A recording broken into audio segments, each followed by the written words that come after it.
So recently there was a sale on the Nintendo Switch, and that sale included The Witcher 3. I seen it, and I thought to myself, I have this on PlayStation. I shouldn't get on the Switch, but I got on the Switch. And look, listen, I gave myself fake reasons why I did this because it doesn't make any sense, but it actually turned out pretty well. So basically, I thought to myself, because the PS4 version, I've had it since day one, and I've never been a big fan of this game. I was always kind of like disappointed by it. I've restarted this game so many times throughout the years since 2015, and it never clicked with me. But I'm here to tell you something. I got on the Nintendo Switch, and it clicked with me.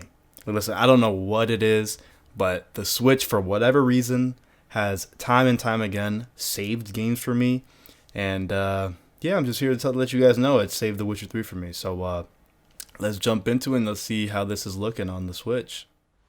Alright, so here we are. Like, listen.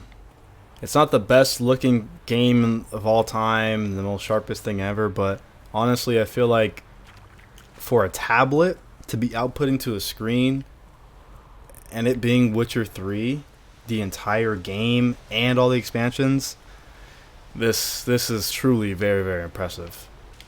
I was always scared to fight these guys earlier, but let me see if I can beat them now. Let's go, let's go, let's go. Ooh.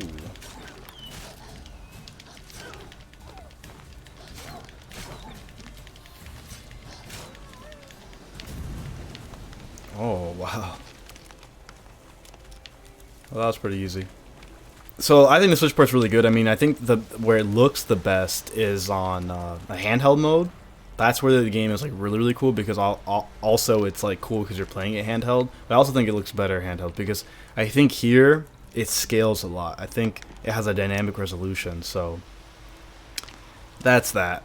But I will say, like, character models, like when you speak to people, they're the same ones from the console version, so they don't look as sharp, but they like the design, like the art style stays the same. If you played a game like what is it called, Wolfenstein 2 on the Nintendo Switch, if you've seen that game, a lot of that game, the characters models are like swapped out and they look really, really bad, honestly. I like how this game kept the same models, and like they don't look the sharpest, but they look pretty good for what they are.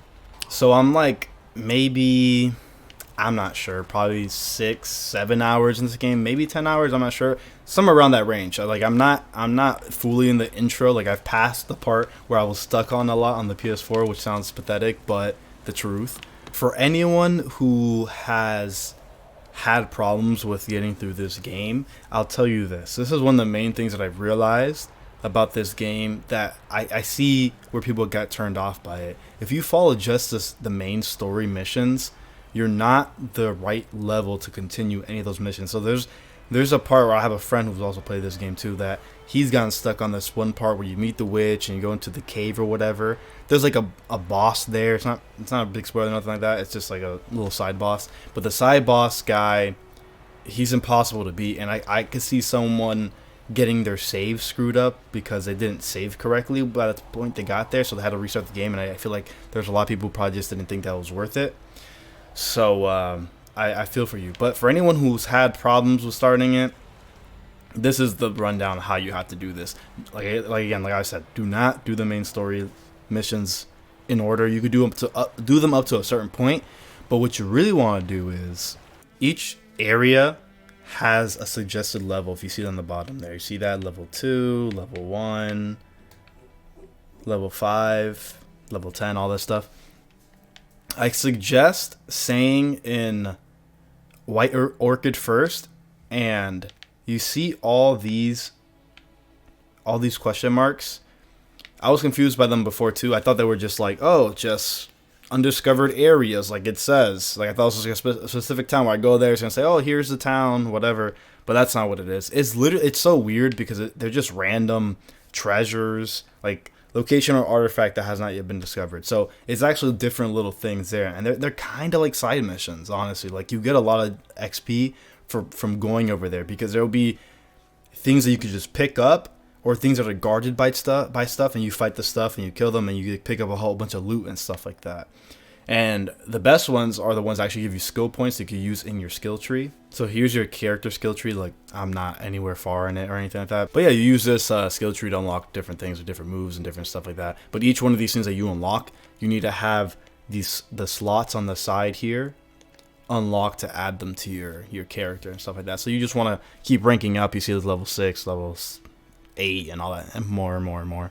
All right, so here there is a undiscovered location. So these are one of the question mark things I'm talking about. It's in the middle of the water, so I'm gonna have to swim out there and see what it is, and we'll see. Like, my XP right now is at 387 out of 1,000. Let's see if I get some XP for this. So see as I'm getting closer. Here it is. It's like a sword thing. Is it on this boat? So they're gonna probably add some little story to it, like why there's boats here. So let's see. It's probably like a sunken treasure. Oh man, I don't know about that level 10 monster there, but let's see. Got some loot. Oh no, come on, come on, loot. Okay. Got some boots. Alright, so let's get back up. Let's have this guy not attack me, please. Don't attack me. Alright. So yeah. I didn't get XP, but hey, I got some loot, which is good. But now, see, the question mark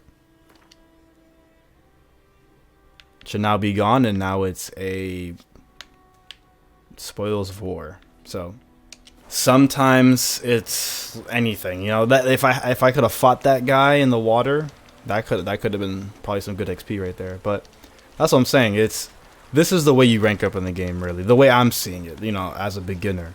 But let's go check out another place just for another example, you know. Okay, there's 2 over here. There's one right there, so let's go to that one. Let me write on Roach. But yeah, I've been enjoying the game. The main story still hasn't picked up. Like, it's like the main plot of the game hasn't picked up yet, but there's a lot from everything I've been doing from the side missions and everything. There's a lot of potential for like very interesting things to happen. So I'm very excited to see where it goes. Okay, so we found this other question mark here, and it's not disappearing. It has a little red arrow under it. If you see that, that probably means that it's on the ground. So let's check it out. Oh, and here's one of those things I was talking about where you could get a skill point. And I also think it's don't quote me on this. I think it's up. Yeah, it's okay. Yeah, it is. It's upgrading your signs. So you find these things, they upgrade your signs, and they also give you a skill point, which is pretty awesome. Probably get into a fight. Oh, what's that? Oh, level 7. Uh-oh. That's kind of cool because I actually fought this thing before. Oh, well, it's over. Oh, no, it's not. Oh. No, come on. You want to use this thing, a magic trap. Where you at? Where you at? Come on, come on, come on, come on. Sure loot. Ooh. See? I got myself some gauntlets. Awesome. Ooh, and they changed the way they look. That's really cool.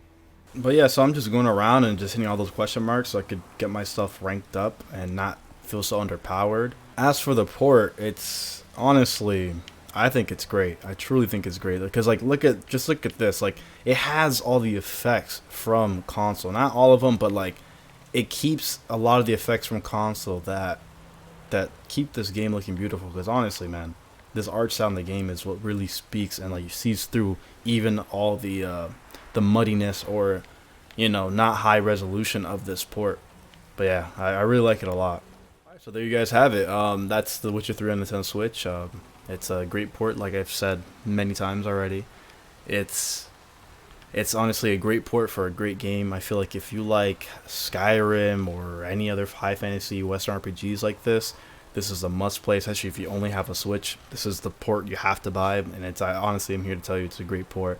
If you've already bought the game, like I've already bought the game, and you haven't enjoyed it, and you may feel like this might save it, I'm here to tell you it saved it for me. I don't know about you, but I really like the game, and hopefully with those little tips I dropped in the video of progression helps anyone who's stuck on the game, and hopefully you guys end up enjoying it. Thank you guys so much for watching. If you like this video, please consider giving it a thumbs up. If you want to stay up to date with my content, which I will be dropping a lot more videos soon, please subscribe and turn on notifications.